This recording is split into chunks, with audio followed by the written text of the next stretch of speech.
અંકલેશ્વર શહેરમાં ઓએનજીસીથી ચૌથા નાકા સુધી આઇકોનિક રોડની કામગીરી ચાલી રહેલી કામગીરીનું નગરપાલિકાના ઇન્ચાર્જ પ્રમુખ ભાવેશ કાયસ્થ અને કારોબારી અધ્યક્ષ નિલેશ પટેલે નિરીક્ષણ કરી કામગીરીની સમીક્ષા કરી જરૂરી સૂચનો કર્યા હતા. અંકલેશ્વર નગરપાલિકા દ્વારા ઓએનજીસીથી ચૌથા નાકા સુધીના મુખ્ય માર્ગને આઇકોનિક માર્ગ જાહેર કર્યો છે.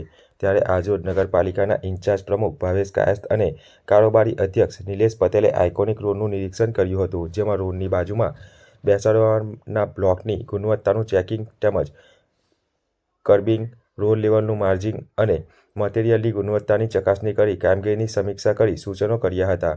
આ નિરીક્ષણ દરમિયાન પાલિકાના કર્મચારીઓ ઉપસ્થિત રહ્યા હતા. અંકલેશ્વર નગરપાલિકા ઓએનજીસીથી લઈને ભરૂચ નાકા સુધી આઇકોનિક રોડનું કામ શરૂઆત કરવામાં આવ્યું છે. એ રોડની અત્યારે કામગીરી શરૂઆત છે. તેના બ્લોક, એના કર્બિંગ, એની ગુણવત્તા, એની ચકાસણી માટે હું અને અમારા કારોબારી ચેરમેન શ્રી નિલેશભાઈ પટેલ દ્વારા વિઝિટ કરવામાં આવી અને રોડ એકદમ વ્યવસ્થિત અને ખાતરીપૂર્વક બને એની દરેક ગુણવત્તાની તપાસ કરવામાં આવી.